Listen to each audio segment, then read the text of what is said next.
We're gonna finish the lesson that we started yesterday, which is lesson 8. And our goal for probably the next 5 or 6 lessons is going to be to go from standard form to factored form. Going from factored form to standard form should be easy, and we'll talk about why that was in unit 6, but we'll talk about why it should be easy in a second. It's going back into the factored form that tends to be more difficult, but it's a really important skill that you need to know now. This specific lesson, lesson 8, is when A is not 1, and even more specifically than that is difference of squares. So if you missed yesterday, do watch it. It's recorded. I'm recording right now, just like always. Puzzle piece is lesson 8, but you should have some time in class to work on that tomorrow.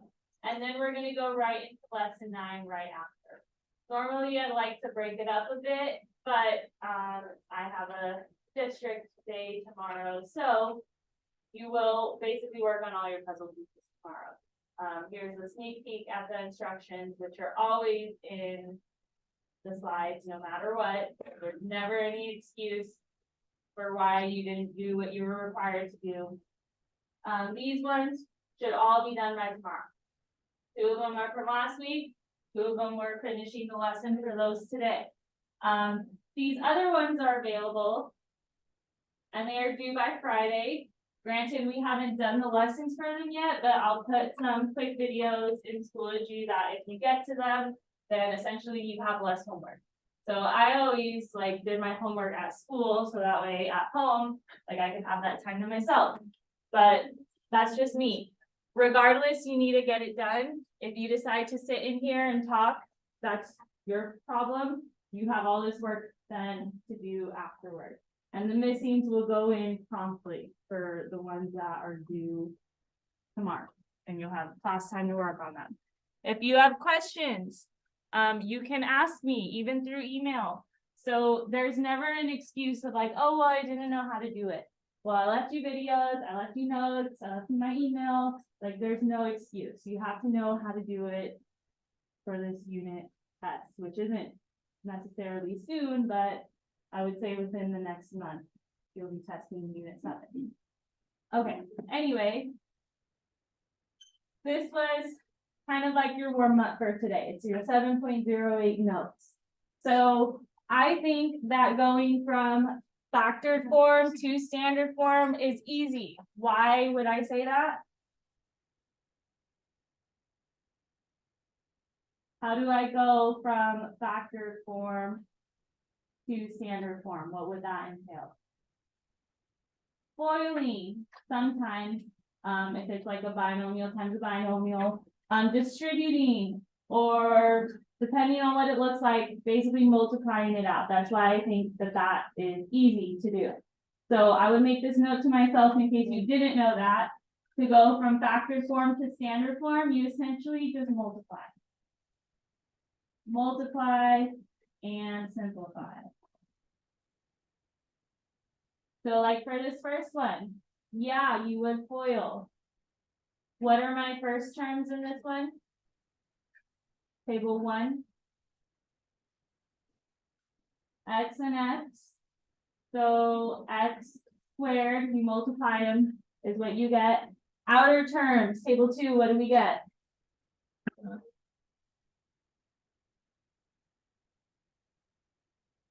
-100. Well, that would be my last term. So I'm not asking for the final answer. I'm asking for the outer terms. What are my outer terms? Okay. And we multiply in class, we get. Okay, good. Inner terms, table 3, what do we get?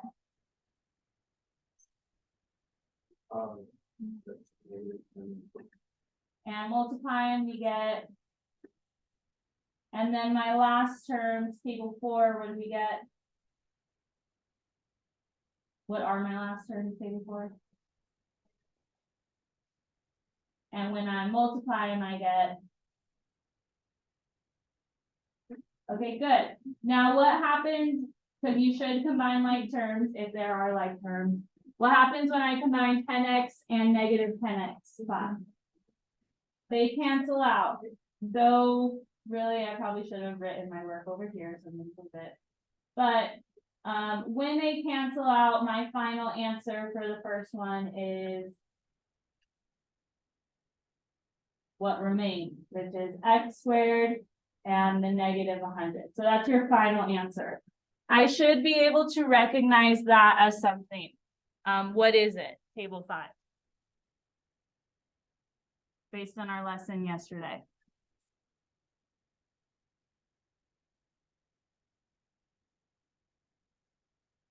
Almost all of these are an example of this. Table 5.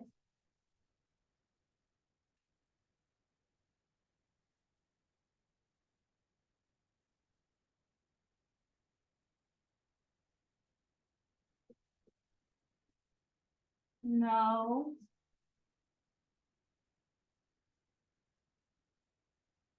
So this should be on the other side of your notes from yesterday. You can take a peek. Something we talked about. Yes, it is a difference of squares. So that you could have noticed and realized right away, and maybe not necessarily have had to FOIL. So this is what we talked about yesterday, difference of squares. Here's the factor form, here's the standard form. If it looks like that, then you can factor it according to this rule, and it's kind of like a shortcut. So yeah, if it's a difference of squares, then you know that would be its standard form. Whatever a squared is minus b squared, and a and b could be like any number. So then going back to that, table 7, what do we get for this next one? For my standard form.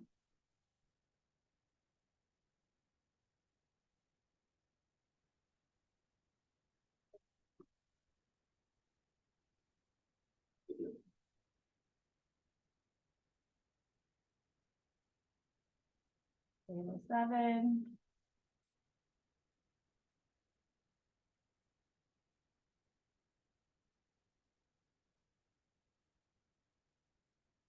Alyssa, what'd you get?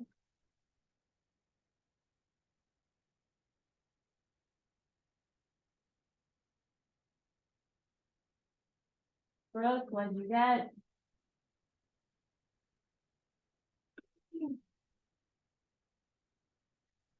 Jordan, what'd we get? Guys, this is painful. You can't even tell me anything, like a murmur, nothing.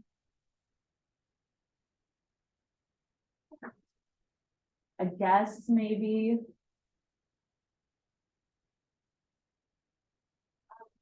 Just table 7.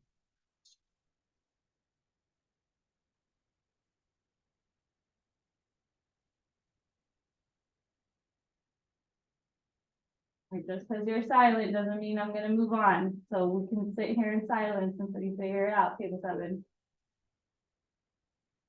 We just went over 2 ways you could solve this. So maybe we'll look at the ways we solved it. X to the power of 2 plus 1. Okay, x to the power of 2 plus 1. Class, agree, disagree?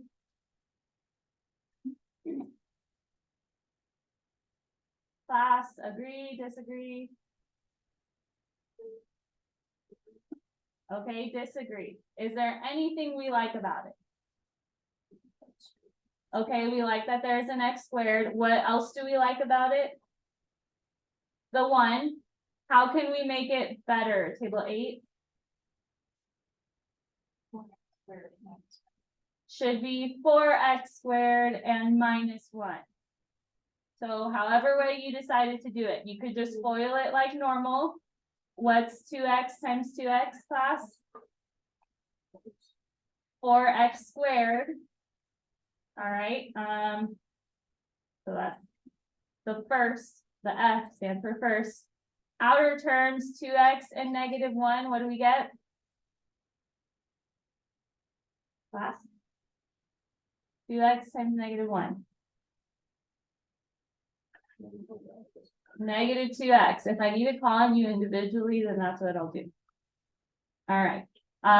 Inner terms. 1 times 2x. What do we get? Okay, I'll just call on you individually since we can't participate. Aubrey P, last term, 1 times -1, what do we get? Okay, good. Luke, combine like terms. Do I have any like terms in this? Yeah. What are they?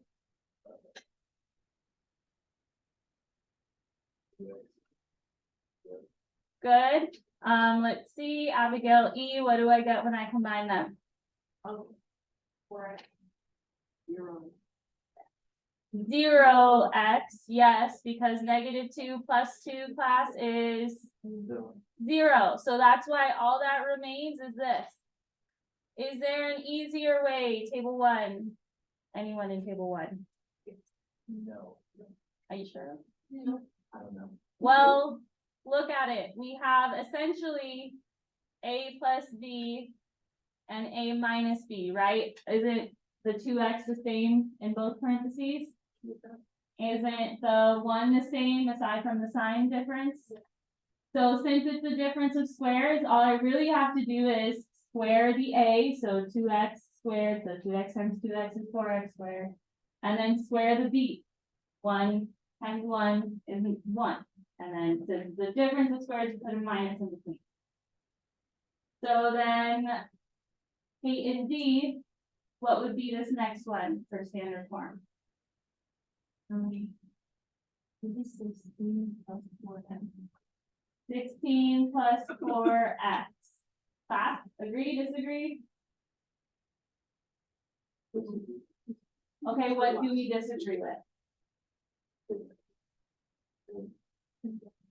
I think the 16 is good, right? Isn't 4 squared 16? Yeah. All right, it's the 4x, because if I multiply x times x, what should I get? X squared, so fix that. Now is it perfect? No.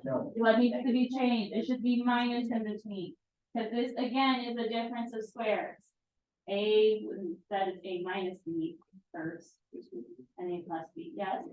So like on mine, I left it like the numbers were equal, the other negative. But I put a -10.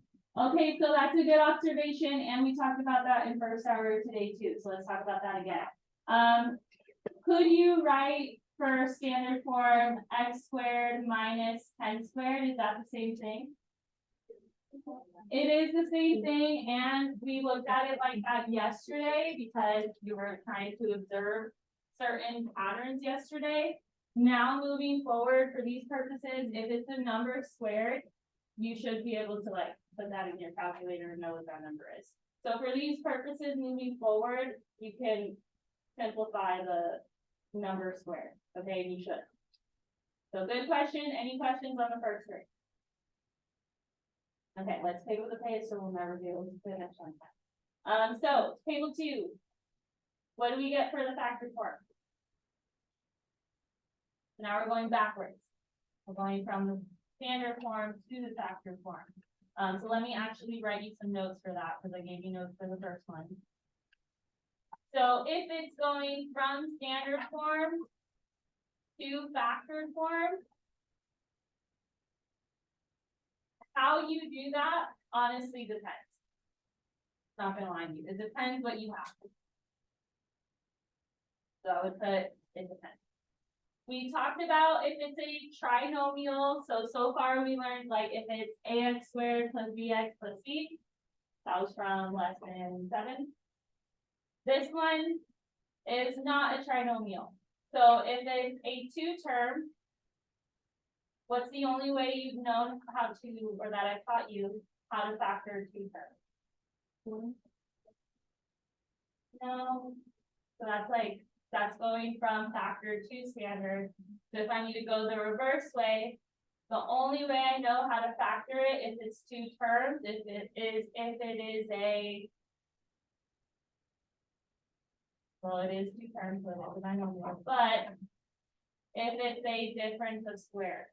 So I would put, if it's 2 terms, check for a difference of squares. And that's that rule we talked about yesterday. I'll write it again, just for your reference. If I have a squared minus b squared, the factor form is a plus b in parentheses and a minus b in the other parentheses. So then table 2. What do I get for my factor form for this row?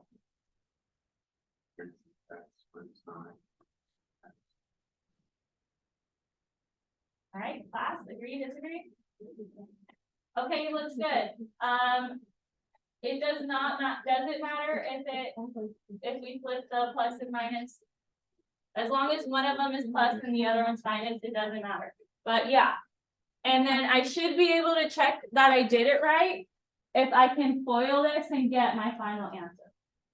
All right, but yeah, it is a difference of squares because difference means what in math? Subtract. And then squares, like I should be able to take the square root of each and get not a decimal, essentially. So square root of x squared is x. Square root of 81 is 9. So that's how we're doing this. So then table 3, what would be my next one? Oh no. Okay. Class, do we agree with this one? I would actually disagree. It's really close. I would replace the addition with the subtraction with everything. Like just flip That wouldn't make it. the lines. Flip the y and the 7. So you have to follow the order, because, let me put it back for a second. If I were to FOIL this, 7 times negative 7 is what? Negative 49, and then this, my answer has a positive 49. So the order does matter, the order of the symbols doesn't really matter, but just how you read it from left to right, do those square roots in order. So square root of 49 is 7, put the 7 first. Square root of y squared is y. Okay? All right, so that's better. Table 4, what would be my next one?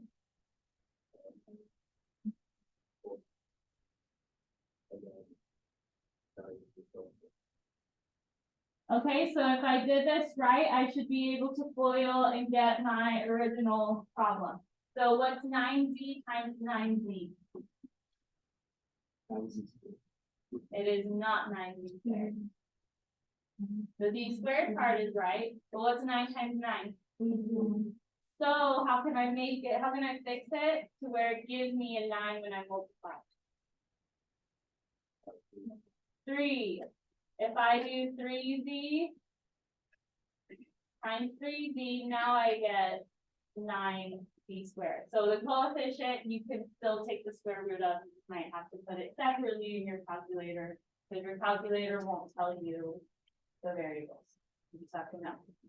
All right, but yeah, now it looks good. The rest is perfect. Table 5, next one.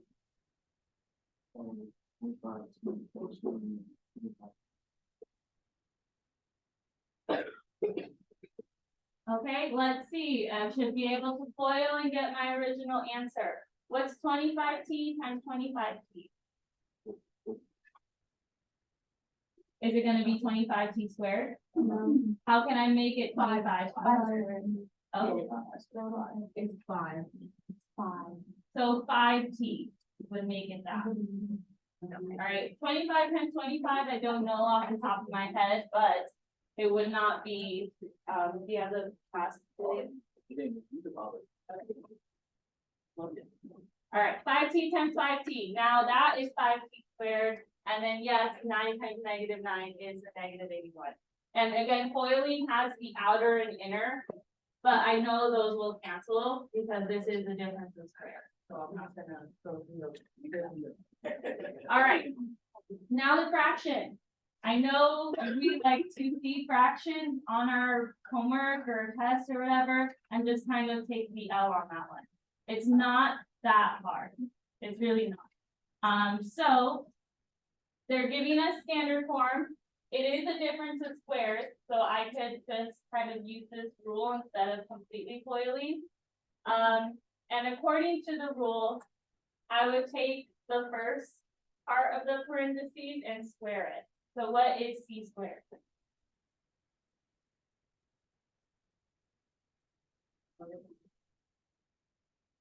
So what will I write first? C squared. Because, yeah, that you just square them, put a minus sign in between them, and then you're done if you're going from factor to standard. Now, we have to square the 2/5, which really means we're multiplying 2/5 by 2/5. So what do we get when we do that?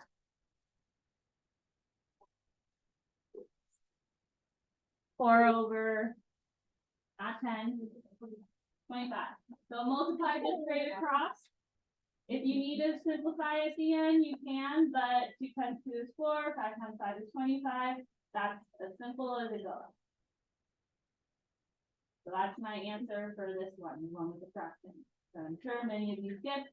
You gotta write your first try, good job. Don't skip them anymore. All right, now going the reverse. So in reality, taking the square root of a fraction is easy. You just have to be able to take the square root of the top and the bottom in order for it to be something you can take the square root of. So we're gonna set up our, because this is a difference of squares. We're gonna set it up.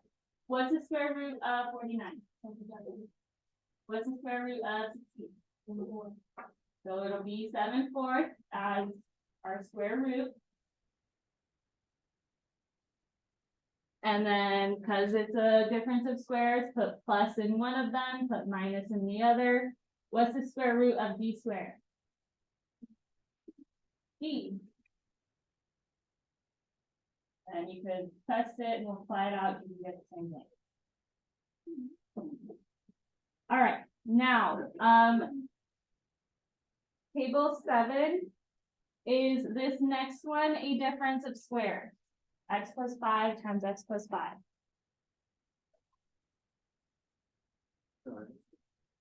Yes. It is not. No. Why is it not, class?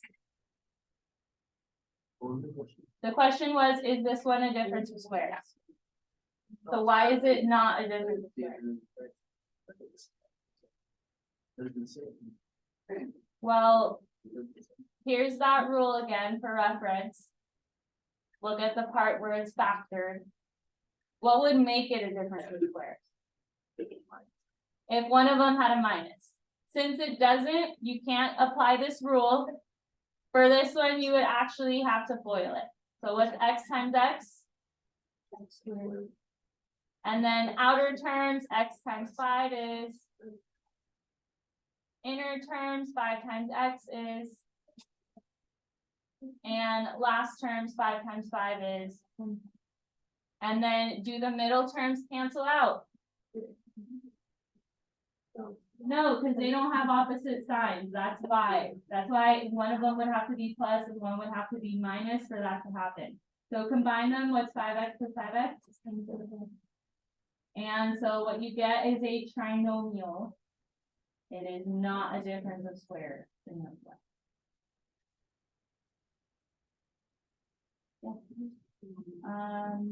Yes. Table 8. For this one, x squared minus 6. What do you guys get for that one?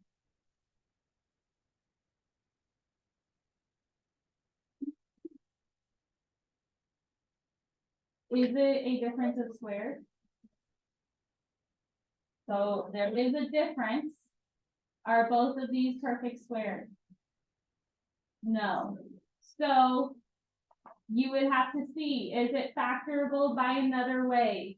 It's not.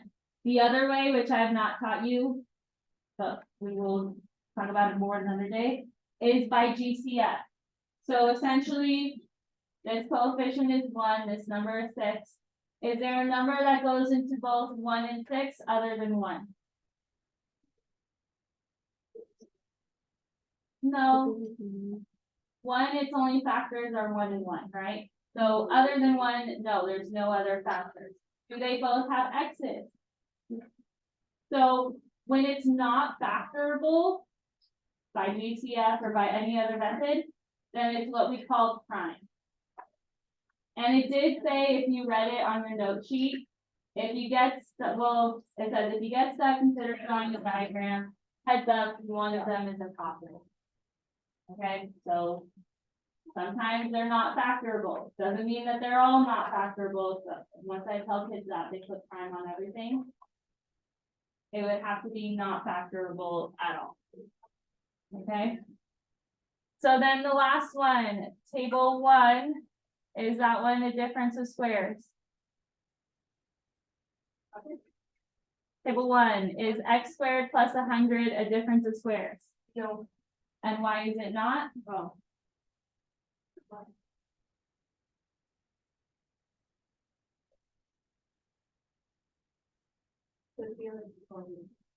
Because yes, so the 100 is positive, so it's not a difference.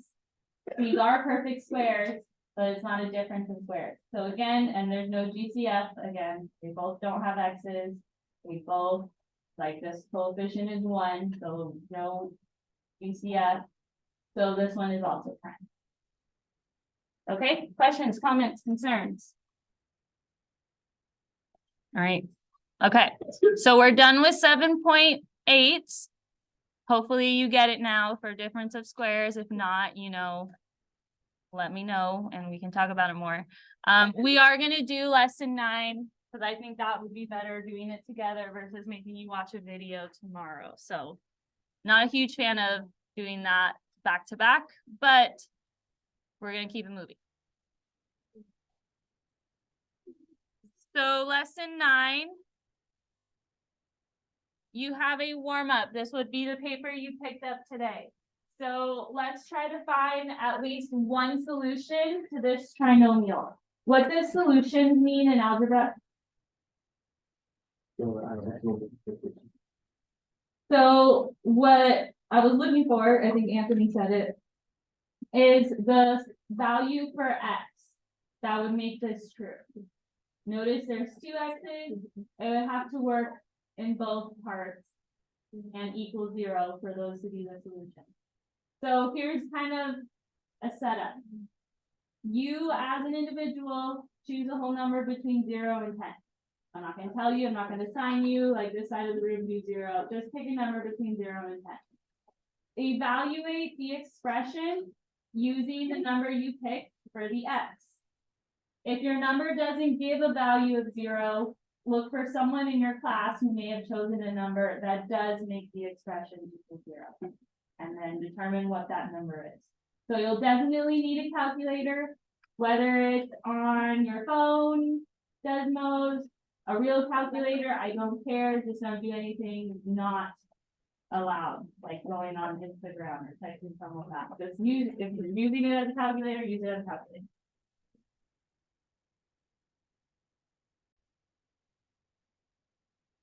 All right, table 3, what's the number? 7. How do you have to solve it according to their rules? Replace the x with, and they gave you a range of numbers, from 0 to 10. Replace x with that number until you find the one that works. Do tests normally tell you, by the way, the answer is between these 2 numbers?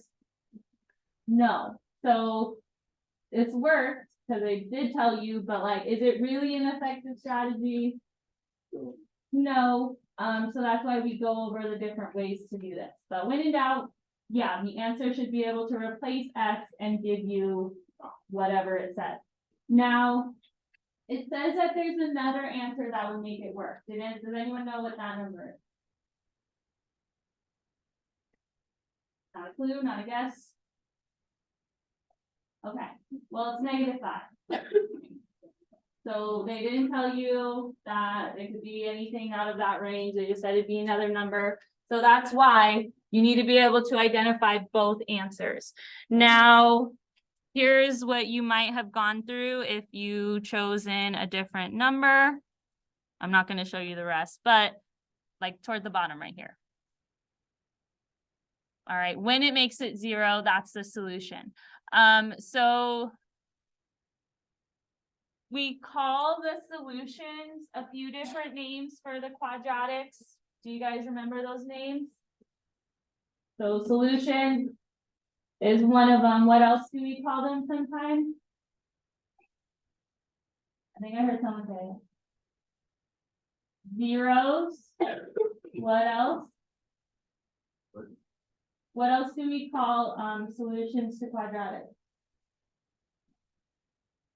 What do you say? Well, that would be included in solutions. So it's solutions, zeros, we sometimes call them roots. What else? Missing one. X-intercept. They all mean the same thing. So guess where this graph touches on the x-axis? 7 and -5. So that's why it has two solutions, because it touches the x-axis twice. Now we're trying to get you away from graphing, because we may or may not let you use decimals on your test, because this whole unit is about solving by other ways. So I'm going to show you another way to solve, but questions on that? No more nothing? Okay, so these steps that we're gonna write, I'm gonna write them in a way that you should be able to apply to other problems. So to solve the equation n squared minus 2n equals 99, Tyler wrote out the following steps. Analyze Tyler's work, write down what Tyler did in each step. So this is great prep for your geometry class next year too.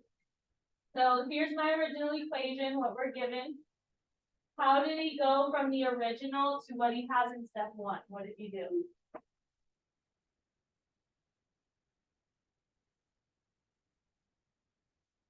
Table 4, what's the difference between the original and step 1?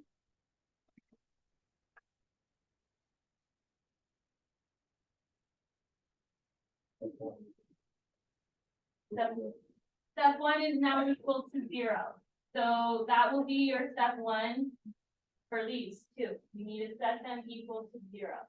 That equation equal to 0. All right, why, you might ask? Well, what's the definition of x-intercept?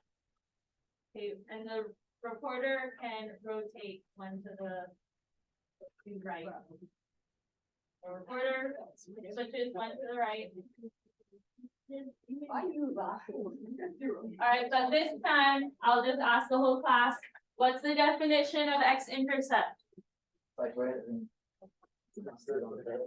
Yes, that is true. And at the x-axis, what is true? There's another definition too. It is when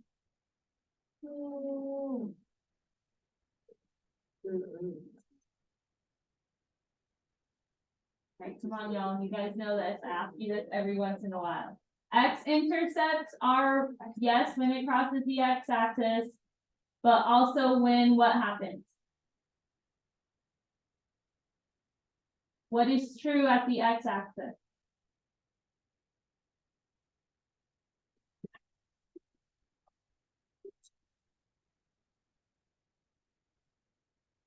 Maybe think about why we also call them zeros. What did you say, Abigail? Yeah. I said mine's not popping up. Oh, okay, not related to this. Come on, y'all. What is true at the x-axis? Did you say x's are zeros? No, I mean, here's where x is 0, then it's 1, 2, 3, 4. But what's true at the x-axis? For every single point. Brian, what did you say? Horizontal. It is horizontal. What's true about the y? Okay, that's what I was trying to say. So, at the x-axis, is when your y equals 0. That's why we also call it zeros as the solution, right? Because that's when y equals 0. So for when we're talking about setting the equation equal to 0, right? The variable is your input, the y is your output. So what we're wanting to do is make it 0. Everyone understand that? So that's why we're making it 0. Okay, anyway, to make it 0, think, how do I make 99 0? What would I do? And it's a rule that if you're doing that, whatever you do on one side of the equal sign, you do to the other. Now, the 99 doesn't have any like terms, so that's why it's here. You didn't combine it with anything, you just write it there. Questions on that? Okay, so now you know why. Set the equation equal to 0 because we're solving for 0. Now, what's the table 5? Tell me what's the difference going from step 1 to step 2.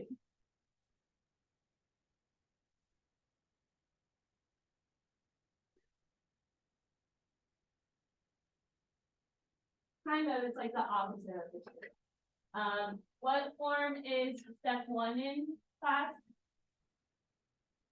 Standard, and step 2 is in. So what we're having to do then is factor. And how you factor depends on what you have. When you have a trinomial in standard form, so ax squared plus bx plus c, and it's equal to 0, you factor using, do you remember from Thursday?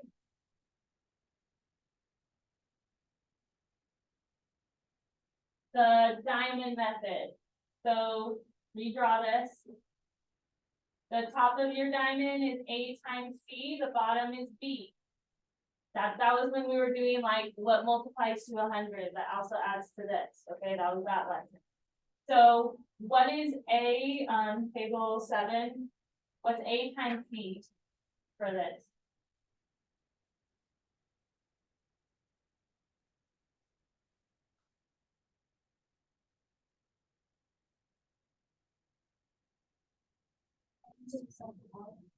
So A, B, and C should always be numbers. So A is the number in front of the variable squared, C would be the constant. Multiply those numbers together. Table 7.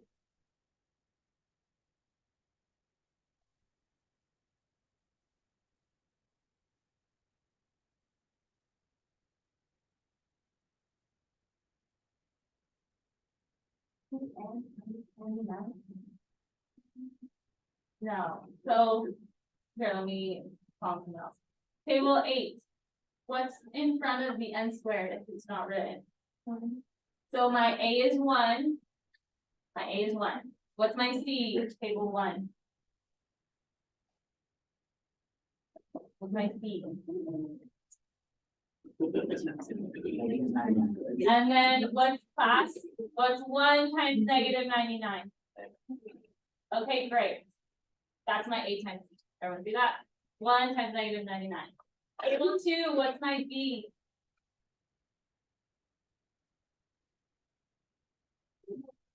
Good, -2, and never any variables for that, okay? B is just the number in front of the x, or the n in this case. And yes, the signs do matter, because then we're trying to find what multiplies to negative 99, but adds to -2. It's like a puzzle. So what are some numbers that multiply to 99? So hold on with the negative for a second, but like 11 and 9, earlier someone said 33 and 3. Which combination could possibly give me a -2 when I add or subtract? All right, 9 and 11. If it multiplies to a negative, what must be true? That one of them must be negative.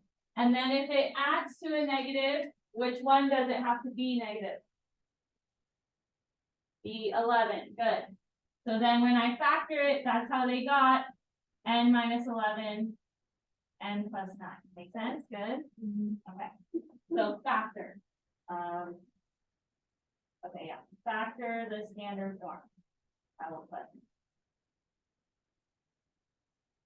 Now, they went from step 2 to step 3.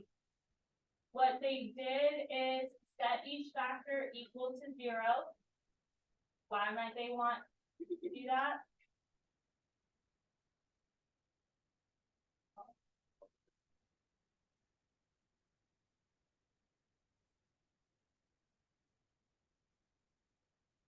So there's the step, make sure we're getting the steps.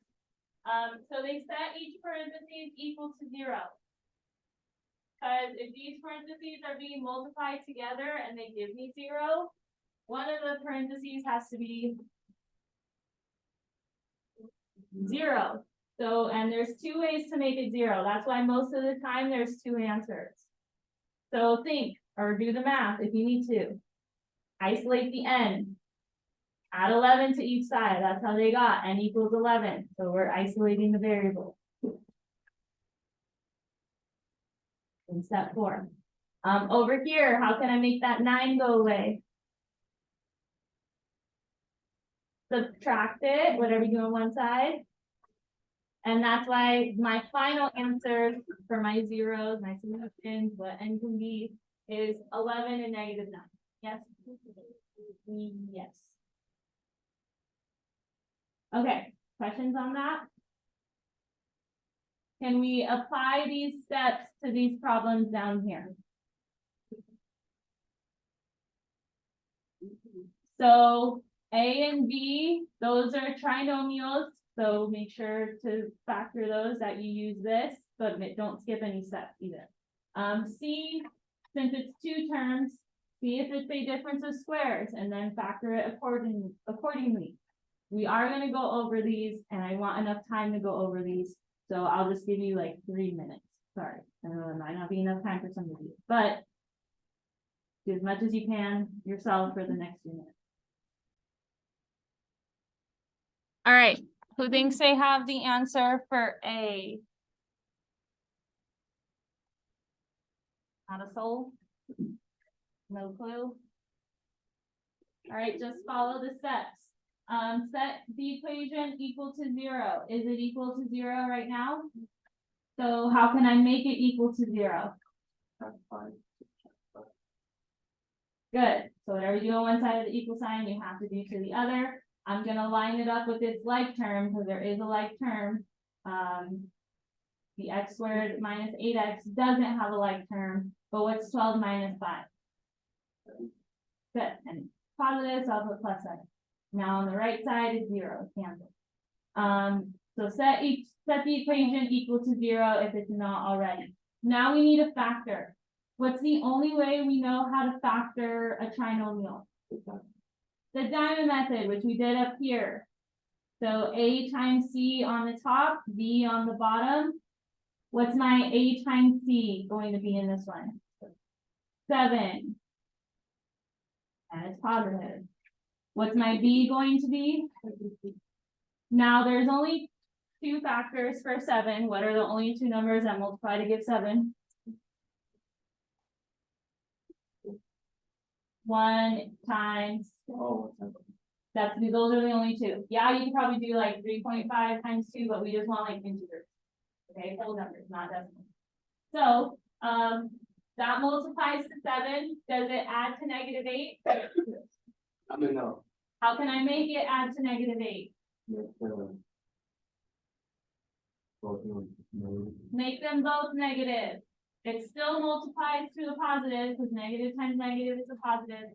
But now it makes the bottom part true, where we can add and get a negative 8. So factored, it looks like this. X minus 1 in parentheses and x minus 7 equals 0. To figure out what x could be, and some of this is so easy that you maybe don't need to set each one equal to 0. You probably do it in your head, but that's what you're doing. Like, what can I plug into here to make it equal 0? What minus 1 equals 0? So x equals 1. What about here? What minus 7 gives me 0? So my answer for A, and I'm going to write it with the fancy braces.